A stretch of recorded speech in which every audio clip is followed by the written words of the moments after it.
Good morning and welcome to the morning news update on Souq News. I am Juvi Ofiene. Despite the Naira reaching a record low of 1,348 Naira.63 per dollar yesterday due to strong demand on the official market, there is optimism in the Central Bank of Nigeria's effort to address the forex backlog. Despite a 33.87% decline from Friday's close, marked at 891 Naira.90, and a release of an additional $500 million by the country's apex bank. This depreciation, the sixth breach of the 1,000 Naira per dollar threshold, has however raised concerns. Despite concerns about inflationary pressures and impact on the households and businesses, the commitment to settling forex backlogs and implementing reforms is expected to stabilize the exchange rate, boost investor confidence, and attract foreign investments. And away from that, Nigeria's newly completed refinery, Dangote Refinery, is expected to diversify crude oil sources, moving from domestic reserves to importing from the United States, according to a release by the company. A recent deal securing 2 million barrels of Midland for February delivery with Trafigura Group signifies a departure from traditional procurement methods. This move showcases Nigeria's adaptability to global oil market dynamics, particularly in response to the U.S. shale revolution, as the refinery aims for its full processing capacity of 650,000 barrels per day. This shift not only boosts Nigeria's energy security, but also disrupts established trade routes. And away from Nigeria to the UAE, where the UAE Sheikh Mansour bin Zayed Al Nahyan, Vice President, Deputy Prime Minister, Chairman of the Presidential Court, and Chairman of the Board of the Central Bank of the UAE, has initiated the inaugural cross-border payment for the UAE Central Bank's digital currency, Digital Dirham, directly with China. The transaction, which amounts to approximately $13.6 million, held at the Abu Dhabi National Exhibition Center, utilized mBridge, a platform that facilitates international fund transfers between participating banks through central bank digital currencies and blockchain. The event also coincided with the Emirates Apex Bank's 50th anniversary. About 1,056 citizens graduated from the ETHRA program, aiming to enhance Emirati representation in the financial sector.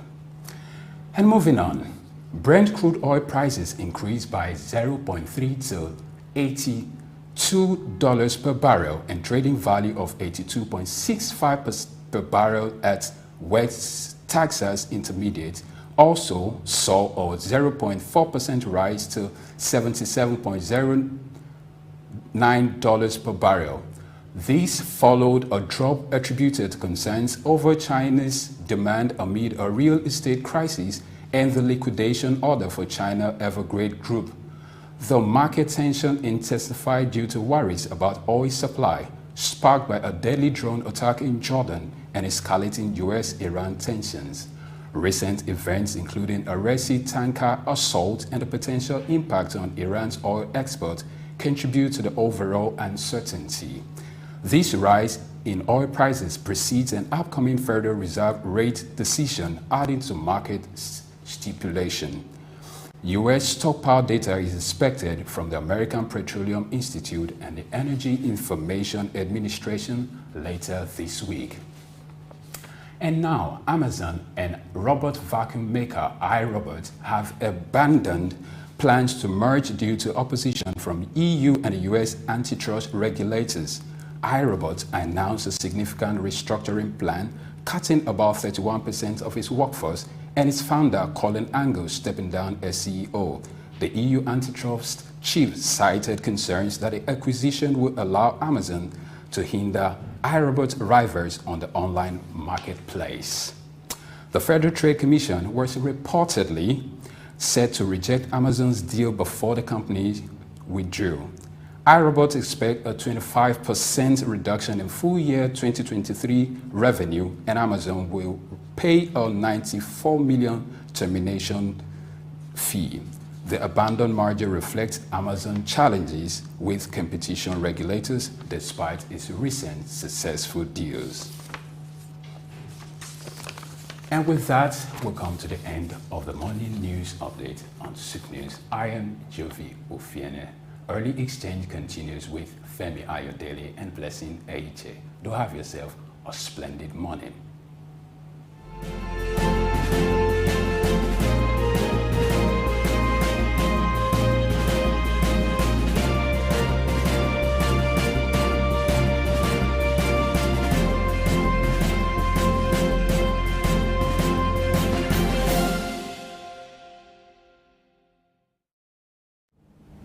All right, thank you, Juvi, for the news update. Now it's time to start a major conversation, and we're going to start from Kenya, where President William Ruto has been accused of embarking on foreign trips other than necessary. Kenyans have had cause to complain in recent times about the foreign trips, even the local trips as well. According to report, President William Ruto has embarked on 51, trips in the last 1 year to about 34 countries. What is the implication of this to the economy of Kenya? We have a in-house analyst with us. We're being joined by Dr.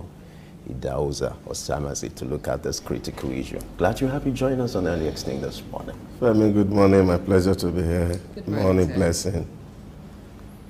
All right. Our searchlight this morning starting from Kenya, not Nigeria. So interesting, right? Yeah. So we're looking at the traveling expenses of the President of Kenya, William Ruto, which has been of concern to the citizens. According to the reports, between the last 1 year, the President has embarked on over 51 trips to about 34 countries. Let me give you a background to this. Says the President has embarked on an average of 3 monthly trips over the last 16 months. Yeah. You're smiling. How do you react to this? I am smiling, and I think this is the malady of all African leaders, and not just President Ruto. We make promises to our people in terms of electionary campaign. We're going to air condition all the major roads and, bring build skyscrapers suspended on the air. And then after winning the elections, the challenge of delivery on this promise become a huge one. And that's why you see many times African leaders are always traveling. I wonder if they themselves ask themselves, how many times do European leaders travel? Those guys are solving their problems. And they are dealing with their issues. They are sitting down with their people, looking at how to make life better for the people.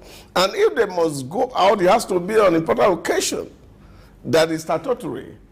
Here you are having African leaders who have to go to Europe from time to time with cap in hand, looking for money, and all in the name that we are looking for foreign direct investment to build Africa. I think this is one thing that we must have to discourage.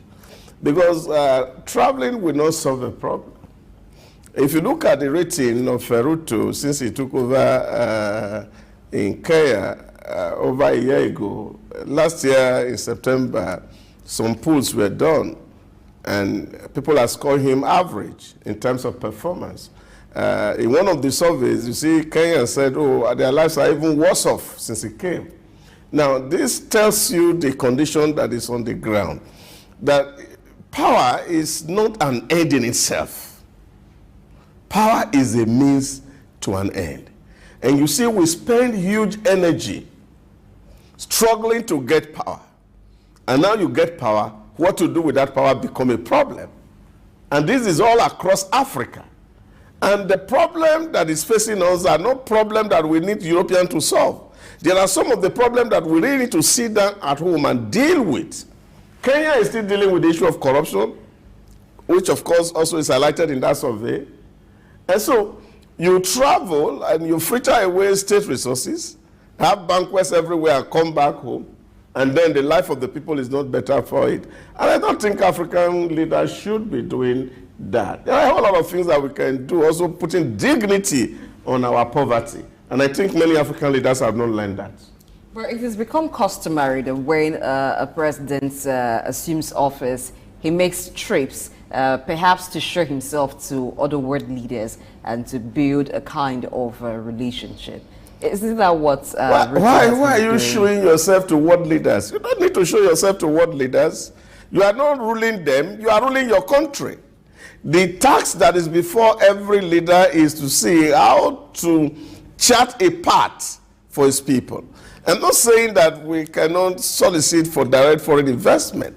You see, we're living in an age of an information overload, that even the people that you are going to meet and sit down to talk with and give them all the rosy picture about what you look like, have access to the same information and data, and even more than you could have.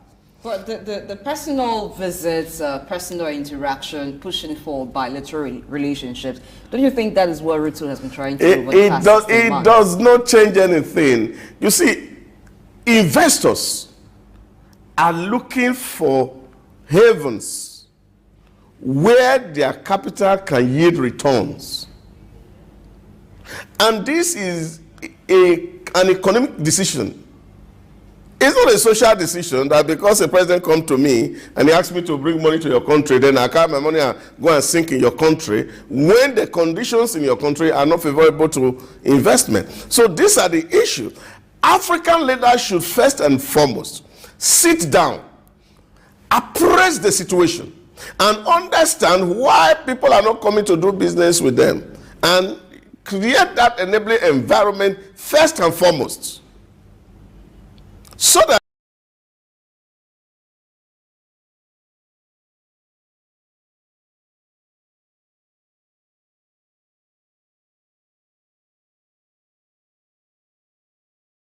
who are the ship owners. So this is substantial, and this of course take a toll on them. So all the gains that you would have made several months back, then of course this particular claim period wipe them out. So it's going to be some losses, but I don't think it's something that's too substantial right now.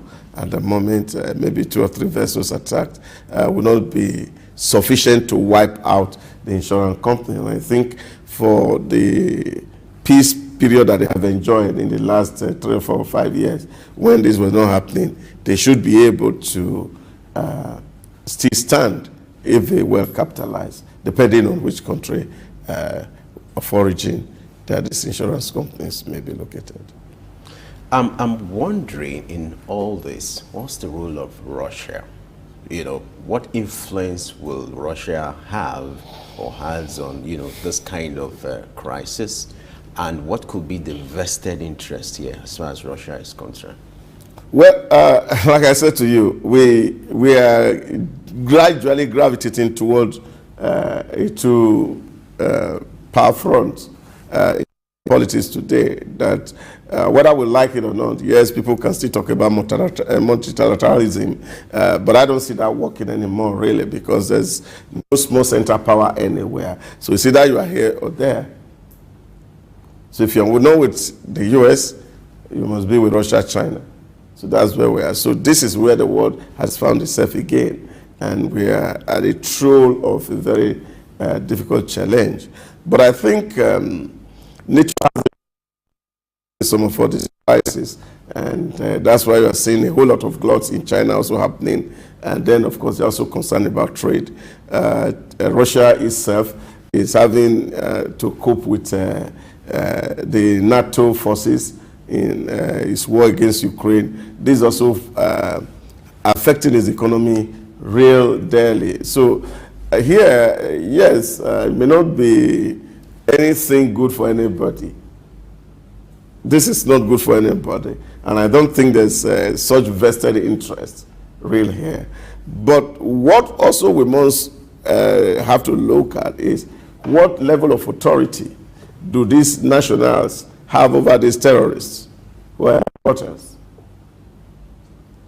You see, it's one thing for you to be able to say, okay, I supply you a weapon, and then we give you oil in return, or we give you something else. That means that's where the relationship ends.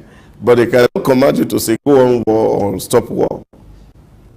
Because the goals or the objective of this crisis may not be the same to either Russia or to Iran or those concerned from Yemen. So Yemen, this is the real issue here. So you have a world here where everybody has an interest to protect. And now, in those days, they call it in international relations, mutual assured destruction. That's the situation where we find ourselves, because if this thing persists, it's not just going to affect only China or America, it's also affecting Russia, because their grain cannot enter into Africa also. So I think they should also be very concerned about what is happening at the Red Sea, because their vessels won't pass also. So this is where they to themselves are also worried, and they must also really be talking about it. But it's unfortunate that at the 12-hour meeting with between the U.S. officials and the Chinese officials, really for me, when you are serious about diplomatic issues, head of state should meet. But this time around, the conclusion from that meeting is there's going to be a phone conversation between U.S. President and that of China. Do you think that will make any impact? Well, phone conversation, I don't know what impact that can make. The phone conversation is different from table talk, where people sit down around table and I can be looking at your eyes and know what you are feeling and what you are thinking in your mind. So this is also very important. And this is the problem the world has found itself in recent time, when we're having only old men govern the global space. And this is quite not good. So because they can't travel, they can't move, the mobility is rigid. And this is why this is all having this space. If we'll have a younger president in America, I could take a flight the next day and say, okay, let me meet this guy up in China and say, look, what's the real issues? Let's talk about it. So take pride aside and then face the diplomatic issues. And then you can get real solution. Making telephone call will not stop the issue, really, for me. I think it should be much more than a telephone call. Since America is the one who is actually pursuing peace at the moment, and I think they should do it with every of the strength and energy they have to actually drive this process. Because it's not China. If China is the one that's actually the one that is trying to drive this process of negotiation, then of course, Pink should be in America to see the American president and sit down with him one-on-one and say, let's resolve these issues. But I think, you see, ego is a big problem here. And China is becoming egocentric, and of course, America has always been there on a high ego, and then they feel that they rule or own the entire world. But people are saying, no, that's not correct. So this is where, for me, that conversation needs to be elevated. It needs people to sit down, shake hands, and agree on something that is concrete, that both parties can take to the Congresses, and then they resolve the issues and they deal with it. Do you see any connection with politics here? You know, the American election is near, is coming soon. And do you think how Joe Biden handles this crisis will have an influence on his rating? Well, of course, there's no how. If it's going to have economic implications, definitely it will also have political implications. You see, if you manage your relationship with other people very well, it also affects how you look as rate you in terms of your efficiency. And this is what it is. And people would now begin to remember themselves and say, oh, if it was the day of Donald Trump, this cannot happen.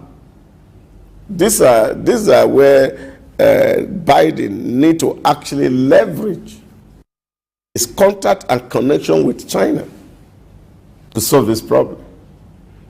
And if he's unable to use it, and it's a very low ebb here, it will continue to affect the way he's seen politically, whether it's a weakling or somebody who is inefficient when it comes to diplomatic relationships. So he needs to prove a point, and prove that point to the American voters, definitely. So if it's affecting economy, it will sure affect politics, and that's for sure. So, but it's not that the people who are on the races are doing it because American election is close. No. The real truth of the matter is that they have been there. It's not today, it's not yesterday, it's not last year. They have been there even before he came. And it's just that by the way Trump has positioned America during his tenure in the 4 years was to say, American for America, we really don't care what's happening on the outside. So they were not putting eyes on what was happening in the international scene as much as it affects the American interest.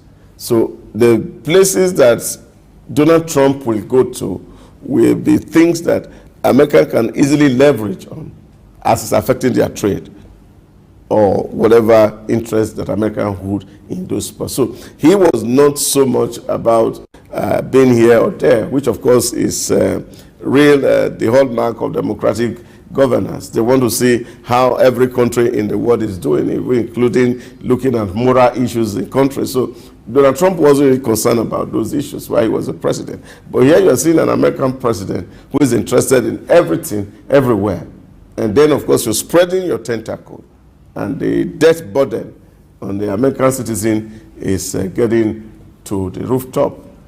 Put at last month at about every American citizen is owing about 102,000 US dollars in debt. All right, so if America is able to negotiate very well with Russia, with China at this time, and the attack at the Red Sea stops, what about the Middle East? Do you see that translating to peace in the Middle East? Is it just America that is fundamental to bringing peace? Or even within the Middle East, there are issues within themselves that needs to be resolved? Yeah, but you see, what America is trying to do with China is not really because China has the key to what is happening in the Red Sea. China doesn't have the key. Now, what America is thinking is that, look, if Iran is funding these people, and the greatest buyer of Iranian oil is China. Now, if China stops buying Iranian oil, then Iran will not have money to give to these people. Probably they will run out of fund, and then probably the trouble will end. So that is just a calculation. But who say Iran will not sell oil to other people? Who say India will not be ready to buy oil from Iran? Who says Russia will not be ready to buy oil from Iran? So these are the issues that, for me, that's making it really very complex. Because you're not having, as if that, you see, when you call the Chinese president will call the head of the Houthi rebels and say, okay, please stop, and they will stop. No, that possibility is remote. What is in here is, okay, help us put sanction on these people. So if you sanction them, war. Yeah, so that's, which is of course still war, and it makes it even more severe and dire. And we also have to look at the implication of that on the Chinese domestic economy that is suffering a glut at the moment because of overcapacity. They have produced so much, and so much is lying down, is not being sold.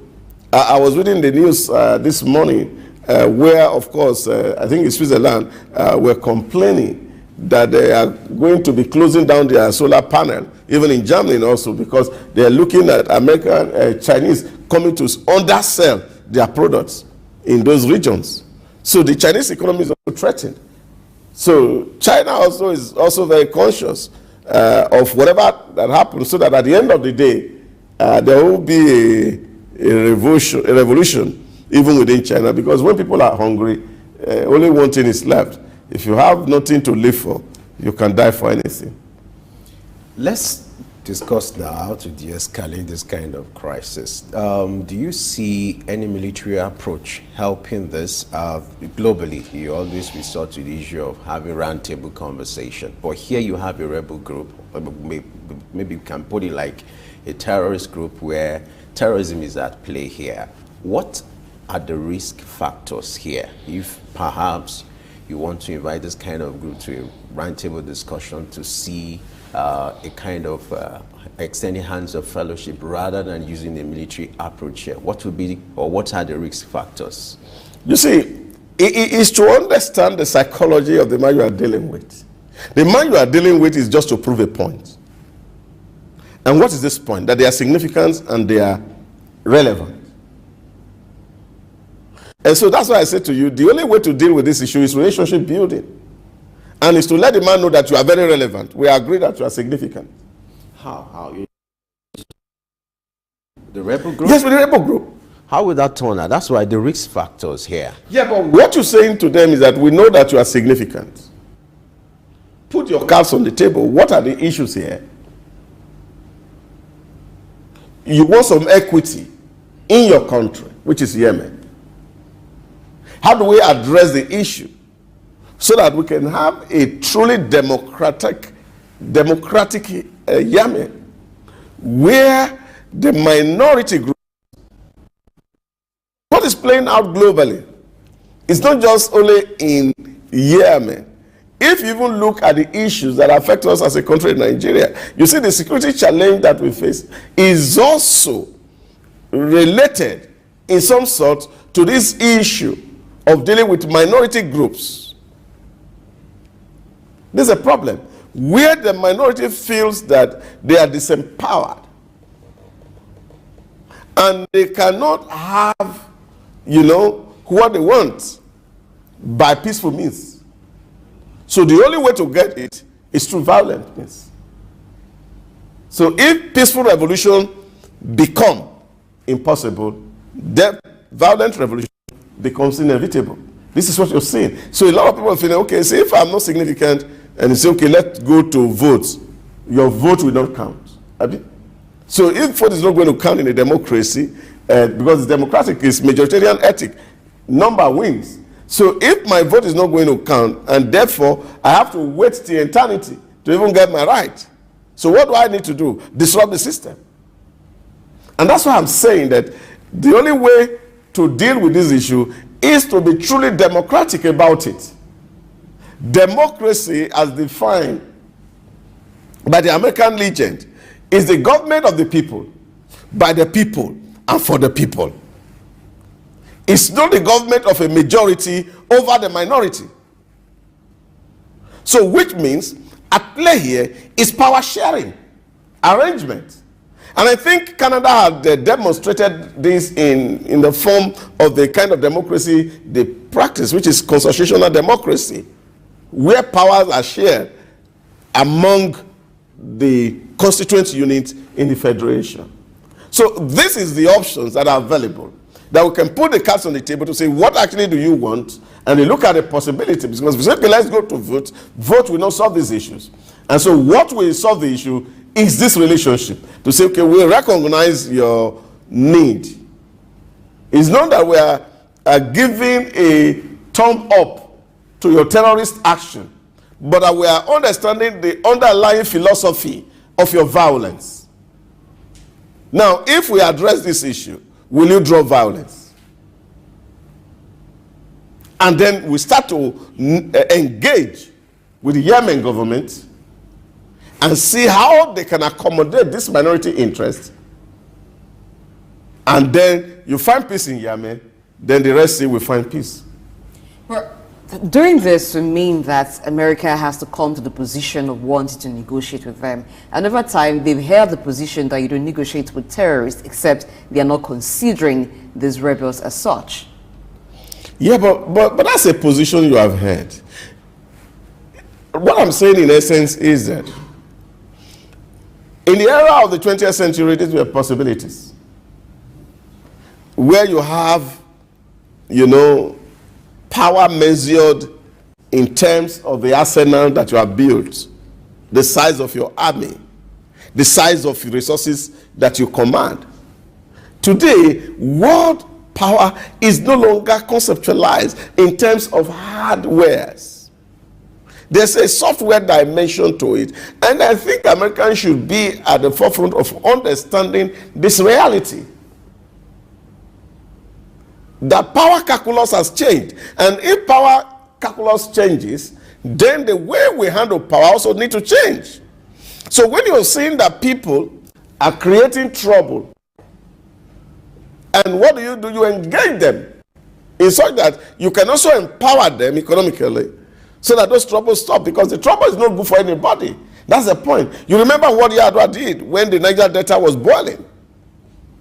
It was a simple arrangement. Make peace with the militants. Some of them were sent abroad to go and do schools. Some of them were engaged and given contract and the rest of it.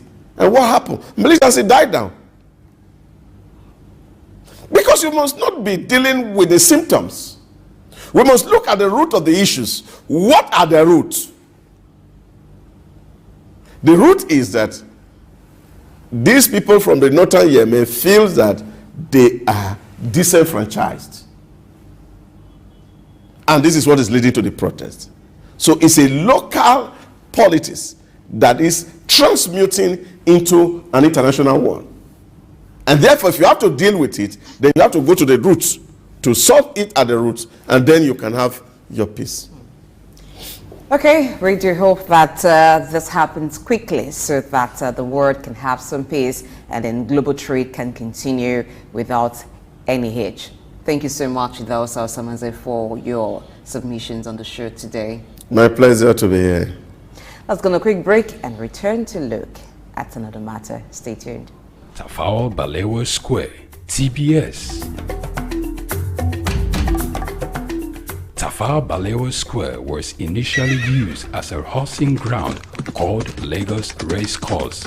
The edifice was constructed by General Yakubu Gowon in 1972 and named after Nigeria's first Prime Minister, Sir Tafawa Balewa.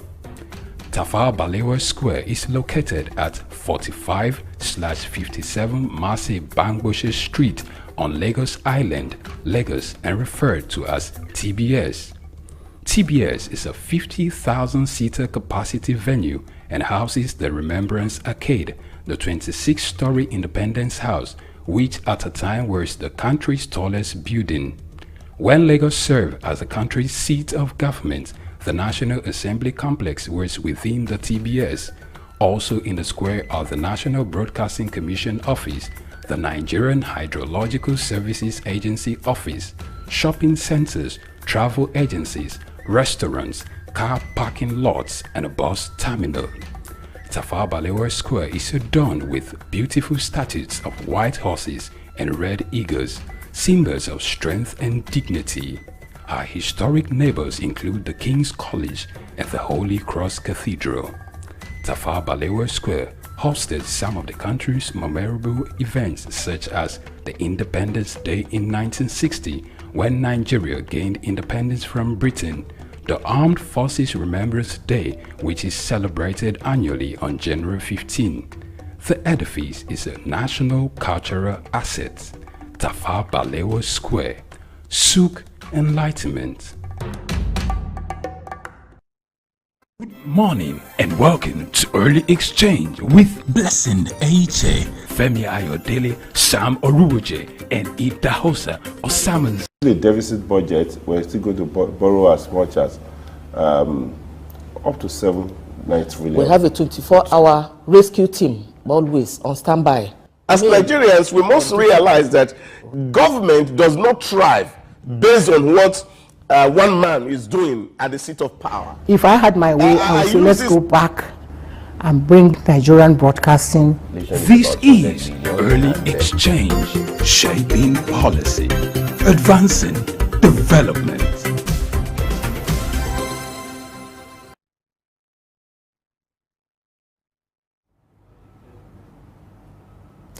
All right, having talked about the trouble at the Red Sea, let's look at Africa right now. As some countries that used to be part or that are part of the ECOWAS, I'm talking about Burkina Faso, Niger, and of course Mali, announcing that they're pulling out of the ECOWAS, even though according to the ECOWAS, they haven't received a formal notification from these countries that they're pulling away from the ECOWAS.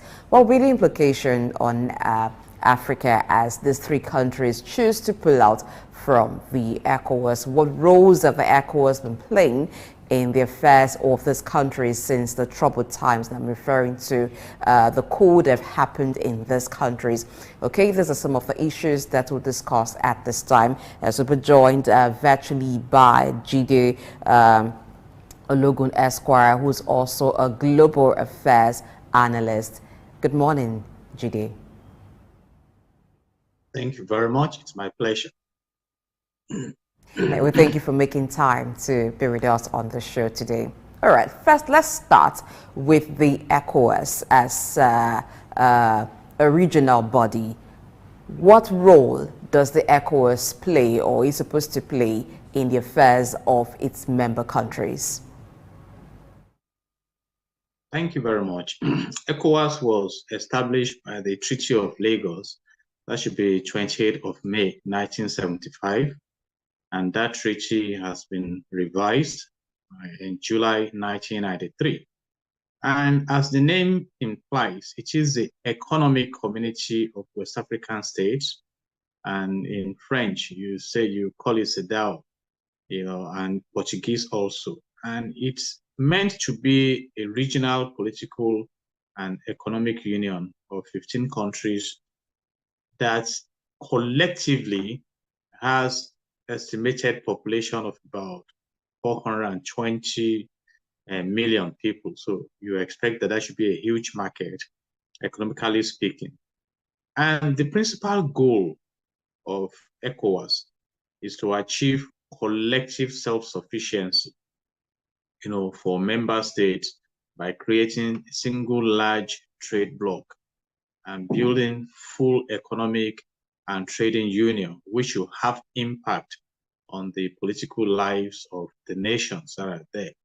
But going down the lane, from 1975 till date, the big question to ask is that how well has ECOWAS done in delivering on this?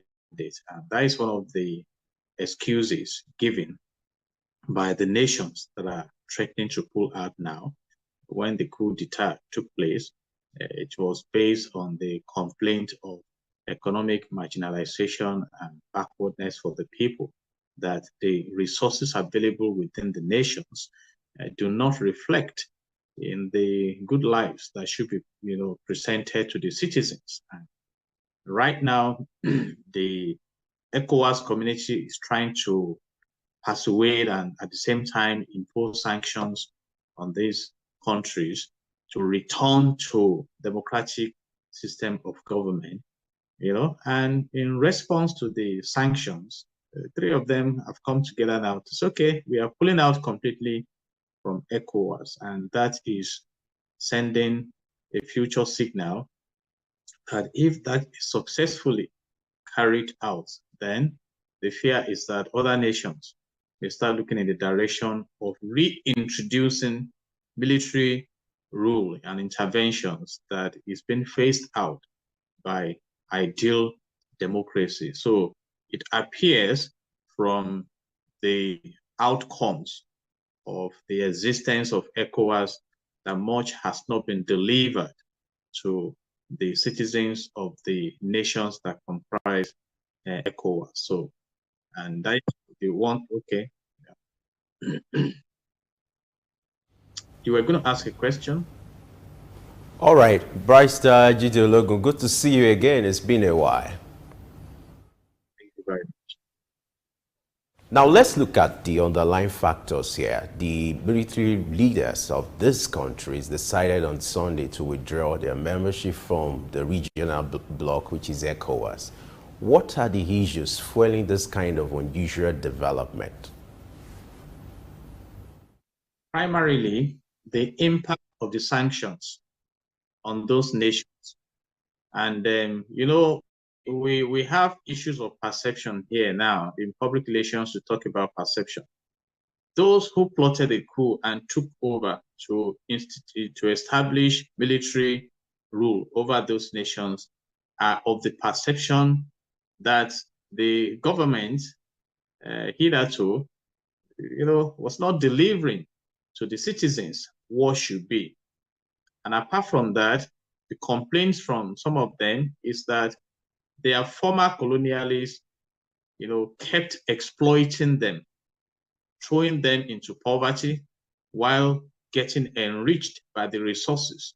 You need to go and find out the resources that are available in Niger Republic, for instance. Those resources should be enough to make Niger maybe the 5th richest country in the world. You see, so these are issues. The same underlying factors that we make those who plan coup to say we are kicking this government out of office: corruption, maladministration, poverty, not delivering on the expectations of leadership.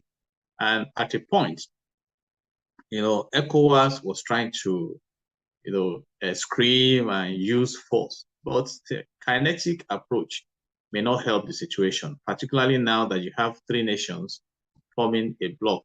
And my argument at the time was that ECOWAS should be proactive in ensuring that we have mechanism within ECOWAS that we make leaders of the different nations develop their countries and deliver the dividends of good governance to their citizens, which now prevents military intervention, at least to a reasonable extent. But in a situation where, as some know, Africa has about 40% of the total resources in the world, and yet accommodates a huge percentage of the poor citizens of the world, then questions will be raised by some. How are these resources engaged? And that is why one of the reasons given by those that brought in the military intervention, and ECOWAS has been trying to persuade them, let's talk, negotiate and things like that. But the effect of the sanction is getting tougher. So the three of them are saying, okay, if we are not likely to get support from this ECOWAS region, let's form our own bloc. And in public relations, particularly the 1978 Mexican statement, is the art and social science of monitoring trends and predicting their consequences. So it's about their consequences. Now, this is going to impact security in Africa, in West Africa. For instance, these countries are close borders to Nigeria, neighboring countries. Before now, under the tenure of the former President Muhammadu Buhari, Niger Republic was like a twin brother to Nigeria. In fact, the president invested so much constructing rail line to Niger Republic. He even said at the time that only God can manage the border of Nigeria and Niger. Now that border is short. They are not doing business with Nigeria. They are not even friends of Nigeria. And so not to start with, the investment of the former president in Niger Republic is locked up now. How strategic that decision was is a different thing. And when this bloc are now reinforcing their relevance within ECOWAS, other nations will be monitoring them, because there are agitations in some West African countries about the level of poverty, about the level of insecurity, about the level of absence of good governance. And that is why ECOWAS should be concerned. And of course, we know that Nigeria is the headquarters of ECOWAS. And that is why this matter should be handled with utmost diligence. And I understand that there was a group from ECOWAS expected to meet in Niamey, but due to logistic issues, they could not fly out of Abuja. And these are part of the issues we are talking about. So it may appear that not much seriousness is given to this issue. And when you talk about military intervention, you know the level of force that may be embraced by military engagement. So we need to prevent the democracy that is being nurtured in West Africa from being encroached upon, because that would be sending a very harsh signal to the protection of democratic tendencies. But on the other side also, the drivers of democracy should be seen to deliver on the mandate of democracy. Democracy is the government of the people, by the people, and for the people. And let me say this, coming to Nigeria, for instance, and picking it from our grand norm, the Constitution. You look at Section 14, subsection 2 of the Nigerian Constitution 1999 as amended. It says clearly that the security and the welfare of the citizens shall be the primary purpose of government. So let me now ask you this big question.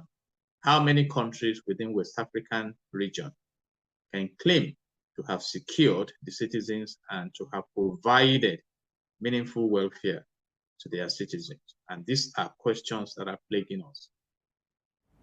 So these political issues, how do you think is going to affect regional trade or trade within the West African region? Definitely is impacting it negatively. We've had informal reports of hostility within the ECOWAS region, we have the ECOWAS passport, we have treaties that should enable us to move freely, but that is not the case. And so we have not been able to synchronize the efforts of member states. Like I said earlier, there should be 15 states within the ECOWAS region, and the aim is to create collective self-sufficiency. And how do you do that? By creating a single large trade bloc and building a full economic and trading union. So how do you trade with Niger Republic, for instance? How do you trade with Burkina Faso, for instance? So these are issues. Even those that are still under democratic system of government, how fluent is the relationship? We were reading at a time the hostility of Ghana to business concerns of Nigerians there. So West Africa is yet to come together to maximize the benefits of the economic population. And I place that at about 420 million all the time. And the huge resources, the productive potentials, and these are serious issues that should concern us. Africa, and by being specific, West Africa has no business with poverty. I did a research, global one, and it will amaze you that about 40% of the whole resources in the world are domiciled in Africa. And the population of Africa is just about 1.5 billion. And you throw that into the around 8.2 billion of the world population, then you now see the huge potentials in terms of resources that Africa has. So what we lack generally is the resourcefulness to maximize our resources by creating commonwealth for common good. Though some countries in Africa are doing well. You talk about Mauritius, you talk about Botswana, you talk about Rwanda, you talk about Egypt, and some countries like that. So, and these are issues. And in the absence of good governance, in the absence of security and welfare for the citizens, crises are inevitable. All right. Now let's make reference to the treaty that led to the formation of ECOWAS in 1975. Over the years, there have been issues around the credibility of ECOWAS. In fact, there's a clip I'm going to play for you now. I would like you to take a listen where the former head of state, Gowon, talked about these issues in 1975. I would like you to take a listen and then you react to it.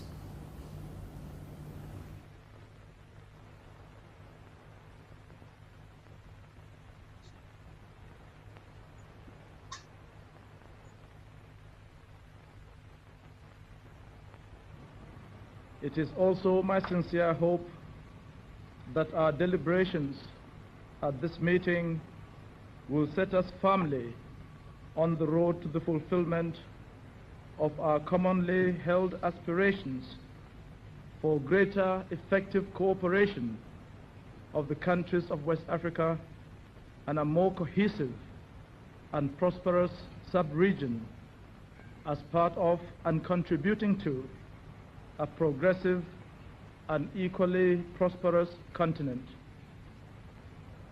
This is a momentous day, marking as it does the fulfillment of many hopes, the result of persistent efforts on the part of leaders from all corners of West Africa, another major and concrete step in giving practical effects to aspirations which we all share and which in various previous meetings, conferences and groups, we have all endeavored since the beginning of the last decade to bring to fruition.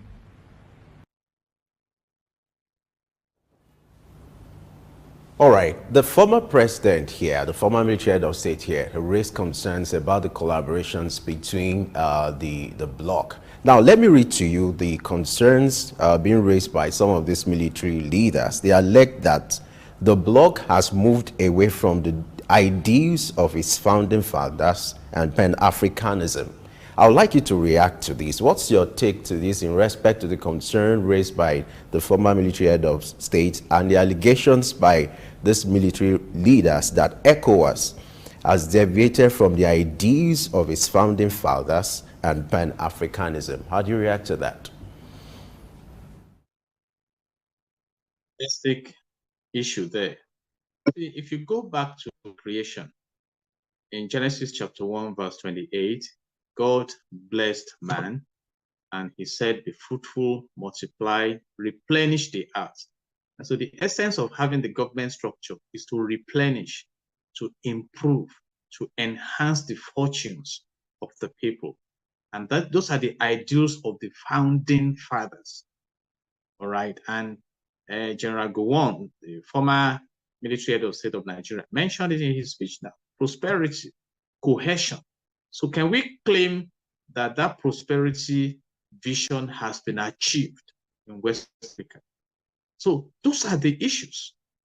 Those are the issues. Can we claim that we are really, truly together by the way we operate? Even bringing it down to the micro space, Nigeria. Nigeria has 6 geopolitical zones. Nigeria had 3 dominant tribes. How coherent, how cohesive have we come together to maximize the huge opportunities available for prosperity? Are we not being torn apart by ethnic sentiments, by religious sentiments?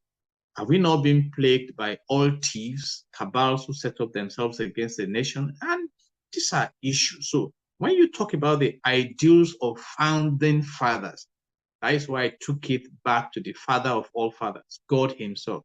When God created so many blessings in the Garden of Eden, it was to bless humanity. So can we claim that the resources in West Africa have been engaged by our leaders to bless the people within the region? I've done some comparative researches. For instance, let's isolate Ghana. Ghana has gold. The UK has coal. And Buckingham Palace is decorated by gold. Is any palace decorated by gold in Ghana? Nigeria has the largest deposit of proven gas in Africa. So how much do we buy gas in Nigeria here? We have oil in abundance that we cannot refine. So these are issues. So when you talk of ideals, ideals mean what should be in place. So have we not deviated from the developmental course of life? Because the sign of life is growth, is development. So can we claim to have developed? 1975, if I roll back now, in 1975, I was in primary school. I entered secondary school in 1977. So these are issues. And look at where we are today in West Africa. So these are issues. So and that's why I mentioned earlier that the military intervention will come under an excuse. And we are even talking about the local issues now. What about the global issues? Because some of the complaints also is that the former colonialists have been exploiting the region with the collaboration of local leaders. There are several mineral resources in West Africa. Look at Nigeria, for instance. I just mentioned the issue of oil theft. Who are these oil thieves? Why should we export our crude oil for refining in Europe, in other parts of the country, of the world? Bring part of the products home, forfeit the other products to them, and now we are crying foul that a dollar exchanges for 1,300 naira in the parallel market. So who do we blame, God or the devil? Because in Nigeria specifically, oil was discovered in commercial quantity in 1956. We became a producer in 1958. The first refinery was commissioned in 1965, built by Shell. We have 4 national refineries that came to comatose recently, to the point that we spend about 100 billion naira for the turnaround maintenance. And we are still in the red ocean of even trying to revive that vital sector of our national life. So these are issues. These are issues in West Africa. So I think we should be sustainable, in our thinking right now. Put Africa of the future on the table.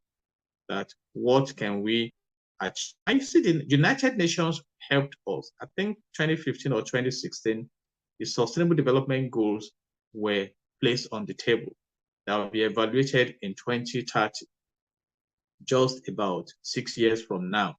So how much of it have we done? Even though I know a country like Rwanda is keeping pace with the goals. And there is also provision for partnership. So these are issues. So we appear not to have woken up at all in West Africa to the expectations of development. And that's why these three guys are saying, okay, let's see what we can do. But how well also they can deliver as military leaders is a different question. But when I went back to study public relations, we learned something in the classroom that concerning the style of government, let fools argue.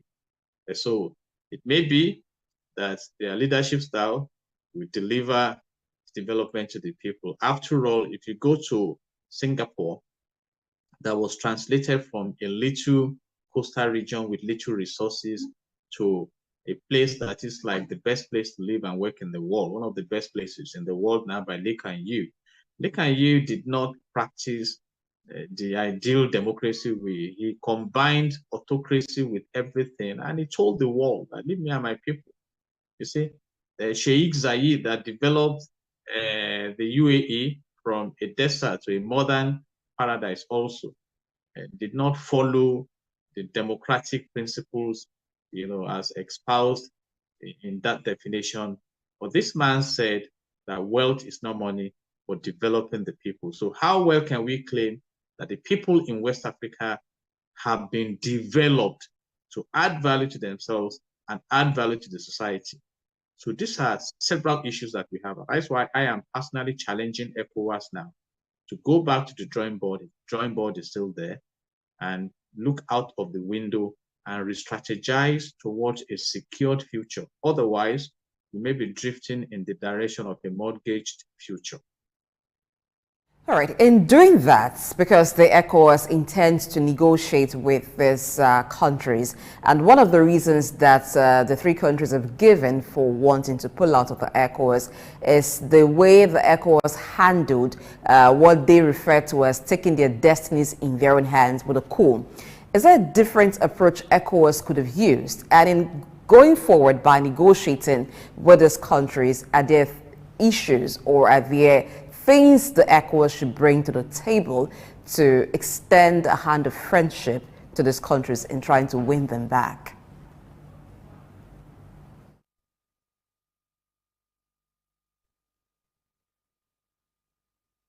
Absolutely. We have the kinetic, which is diplomacy. Sit down, negotiate. Conflict is inevitable. Or you get to the table, and in resolving conflicts, there are about 5 steps. I may mention few. Identify what the problem is, which is critical, because if you don't start from there, you only be handling symptoms and not the root causes. What are the problems? What are the threats? Why are you afraid that we cannot continue with this? What new thing are you bringing? How can we understand one another? How do we come to the point of agreement? And how do we prompt resolutions? And how do we keep faith with the resolutions for implementation purpose? The only thing that is constant is change. At a time, the military head of state, General Gowon, retired, that we listened to earlier, said that the problem of Nigeria was not money, or what to do with the money. But look at it today. What is the indebtedness rate of Nigeria? So we need to look ahead. So let all parties sit down.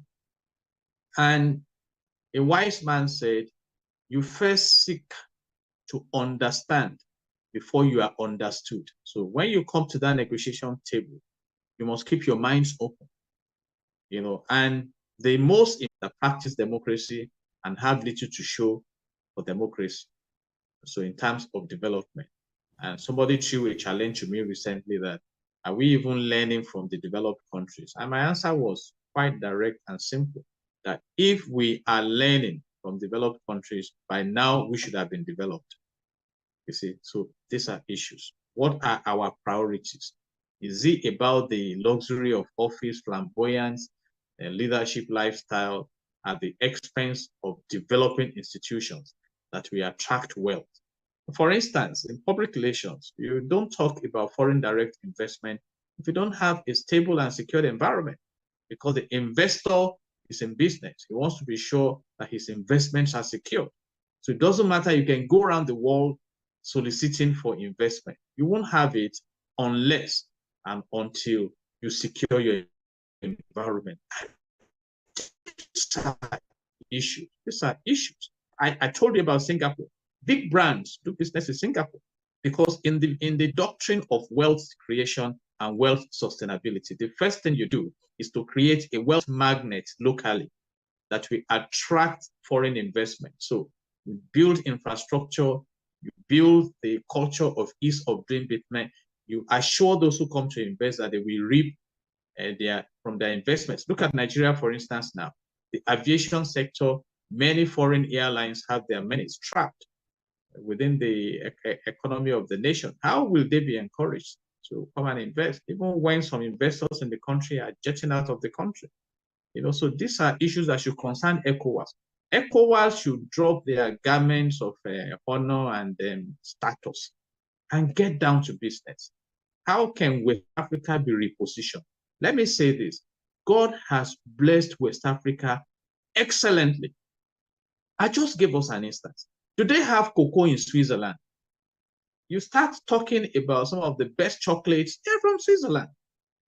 Okay, now we have oil and gas in abundance. We cannot even refine the oil. So the wiser ones who have developed to the secondary level of refining the crude product are the ones benefiting. You see, and that is why it should be difficult to tame the exchange rate that is embarrassing us. So let West Africa wake up. Let Africa wake up. Wake up and maximize your resources. And I stand to be corrected. The resources of West Africa account hugely for what is used to develop the developed countries. And that is why the partitioning of Africa was of interest to them. Because of are you talking of human resources? Right now, how many medical doctors are left in West Africa? They are all seeking greener pastures. And those countries are marketing seriously to mop them out of West Africa to come and drive and build their own economies. For how long do we continue with that? And let me say this, if you think you are enjoying the pleasures of office now, one day you'll be out of office. So what kind of society would you have contributed to developing? See, so these are issues. So this is a critical moment in history now. But I'm advising they should go to the negotiation table, put the main issues on the table. What are the fundamental crises that we have here now? And not just the symptoms. And you see how you learn from one another, come to an understanding, and you move on. And like I said, West Africa has no business with poverty at all. And again, it's instructive to know that these guys are from the Sahel region, and you know the import of that when you talk about all this terrorism and then you understand what I'm saying. So we really need to handle this matter with caution. And under industrial psychology, you have what we call reinforcement theory. So if this is not well handled, we may be reinforcing the reintroduction of military interventions in West Africa. And I doubt if that is the way to go now. And one of the critical solutions to that is to bring good governance and development to the people. When people have a sense of belonging and they enjoy themselves, it should be difficult for some juntas to come from somewhere and say that they want to take over. All right, that's quite interesting. We need to go on a short break now. We'll be right back to discuss more on the issue of exit of these countries from ECOWAS. Stay with us. Tafawa Balewa Square, TBS. Tafawa Balewa Square was initially used as a horsing ground called Lagos Race Course. The edifice was constructed by General Yakubu Gowon in 1972 and named after Nigeria's first Prime Minister, Sir Tafawa Balewa. Tafawa Balewa Square is located at 45/57 Masi Bangboshe Street on Lagos Island, Lagos, and referred to as TBS. TBS is a 50,000-seater capacity venue and houses the Remembrance Arcade, the 26-story Independence House, which at a time was the country's tallest building. When Lagos served as the country's seat of government, the National Assembly Complex was within the TBS. Also in the square are the National Broadcasting Commission Office, the Nigerian Hydrological Services Agency Office, shopping centers, travel agencies, restaurants, car parking lots, and a bus terminal. Tafawa Balewa Square is adorned with beautiful statues of white horses and red eagles, symbols of strength and dignity. Our historic neighbors include the King's College and the Holy Cross Cathedral. Tafawa Balewa Square hosted some of the country's memorable events, such as the Independence Day in 1960, when Nigeria gained independence from Britain, the Armed Forces Remembrance Day, which is celebrated annually on January 15.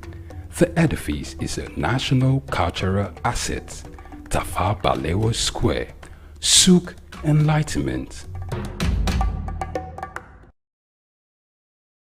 Morning and welcome to Early Exchange with Blessing Aiche, Femi Ayodele, Sam Oruwoje, and Idahosa Osamas. The deficit budget, we're still going to borrow as much as up to 7-9 trillion. We have a 24-hour rescue team always on standby.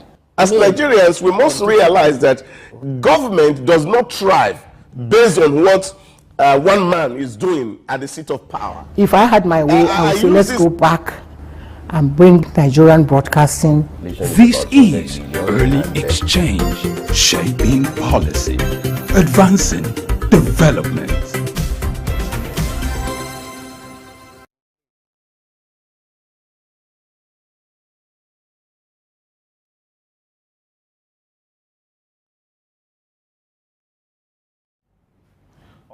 To know you're still there with us. This is still Early Exchange. Just to let you know that you can be part of this conversation by going on our social media platform, my YouTube page at Souq News, for you to share your view. Let your voice be heard. What's your take on the exit of these three countries from ECOWAS? You have Mali, Burkina Faso, and Niger. What's your take on these? What's your impression? What do you think will be the outcome of this for the African continent? And then what do you expect of the big brother of the Africa, of the West Africa, which is the ECOWAS, to do in a circumstance like this? Blessing? Let me find out from you. You know, there are a lot of people who feel, okay, the options could be a military approach. On the other hand, there are others who feel that could be too risky, looking at the fact that these three countries, they are familiar with coups, and you have military leaders already, and somehow they have alliance with Russia, who in the recent times has been providing support through the Wagner groups and some of the activities going on backdoor to support their military base and all that. There are others who feel, okay, there's a need to go to the negotiation table. The ECOWAS using its influence to see how that can be done. What's your take? Well, I will rule out any military intervention at this point, because so far we've seen it did not even work when they tried that, threatening when the Niger coup happened. So I think it's a time for bodies, international, global bodies, regional bodies, to begin to understand that it is not always that route. I'll use the example of a father to a child. You know, when you beat a child often, it gets to a point the child grows and becomes used to that beating and can even withstand the father in terms of strength. And when some parents go that route over time, that's when you get cases of a father or a child fighting the parent, because that child can match your strength. So in this case, it's an issue of peace. What do we want for Africa? It is development and not destruction, because any military force will have a retaliation, and that will in turn result into destruction. So what we want is development. So negotiation should be the order of the day and not the use of force. But thankfully, our guest is back. He'll stay here. I'm talking about Jide Ologun, who is a legal practitioner and also a global affairs analyst, to respond to this. Now, in the event that ECOWAS, after negotiation, fails to restore those countries back to the body, what happens to ECOWAS as a body, and what signal would it send to the rest of the West African region?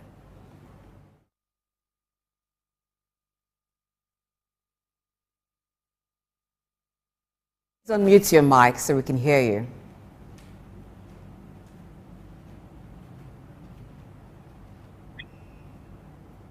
In the course of events that Okay, redefine the vision. And let me say this. At a time we were under the colonial masters, at a time we opted out. We didn't get it easily. And that changed the narrative. And I think we are at the threshold of that now, as these three nations are saying, okay, we are tired of ECOWAS because we are not seeing your positive impact. And the message for ECOWAS is now to re-strategize and become more relevant. Go back to the vision and the mission of ECOWAS when it was established in 1975 and again revised, and see where they have gone astray. And I can help ECOWAS by talking about national development. What is national development? The improvement of a country in all areas, including the political, the economic, social, scientific, material, and cultural spheres. And nations are evaluated based on the capacity to enhance its citizens' standards of living, which is a critical indicator in national development. Why are your citizens running to other countries? That will help you.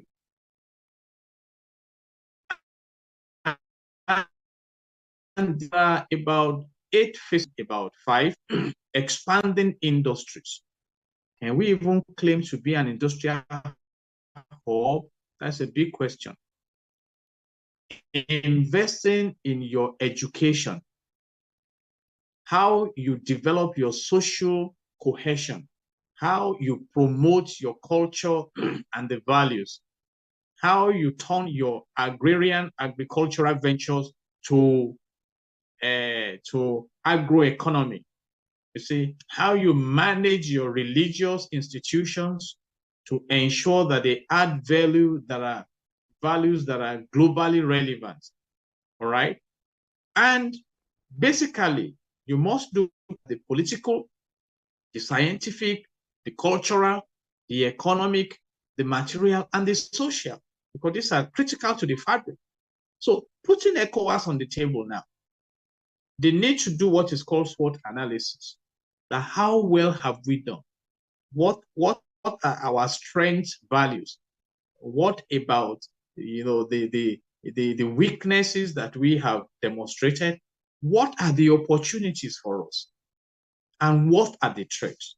Recently, the Vice President of Nigeria was in Switzerland for an economic conference, and he said he was there to market the potentials of Nigeria. And I quite agree with that. But you see, you may need to do less marketing if your environment is business friendly. So it may be better that he returns home to sit down at the Federal Executive Council and they take a decision and be determined to return this nation to a secured environment season that will now give the foreign investors the confidence to come and invest in the country and ensure that the investors that are here do not jet out, that they provide the basic amenities that are expected to drive industrialization.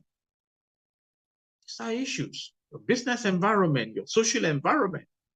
And so for me, it's a redefining moment for ECOWAS. And of course, in the business environment, you have a unit called, or whether a department, as the case may be, business development unit. All they do is to push and expand the frontiers of productivity and how to engage the market share maximally. And I think we need that.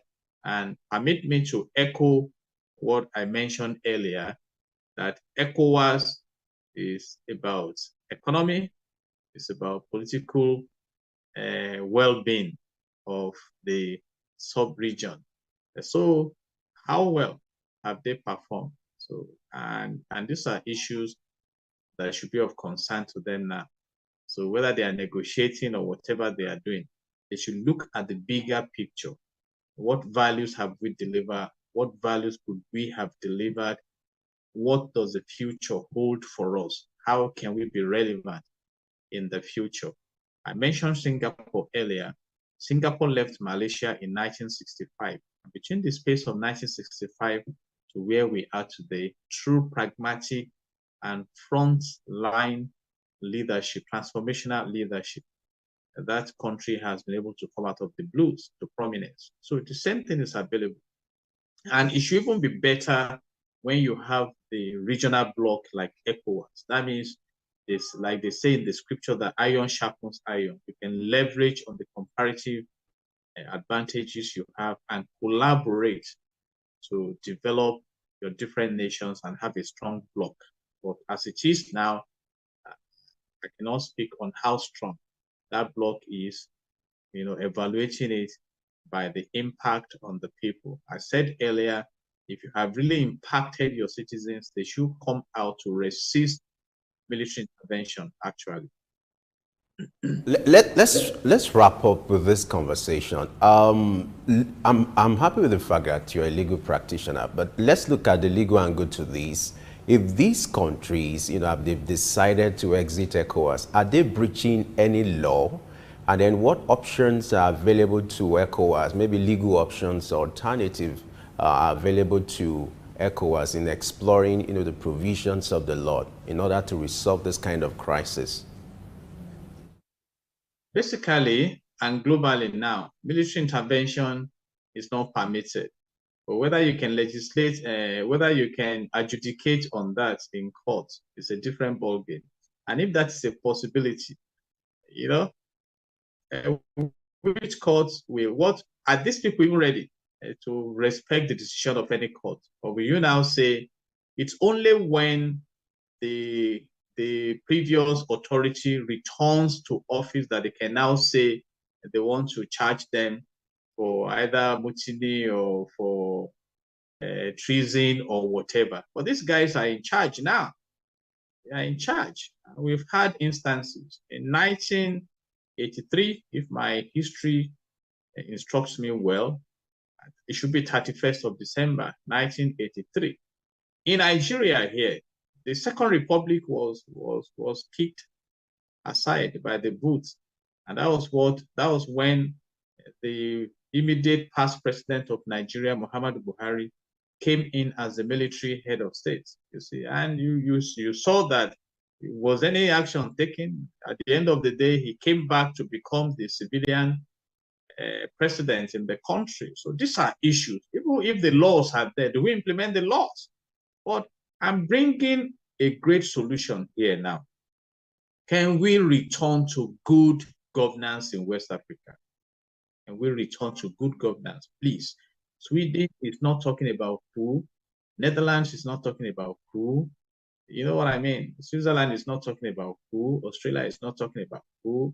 But we know that different countries have their different challenges. But some of those challenges are enviable challenges, challenges that are brought about by development and not by poverty.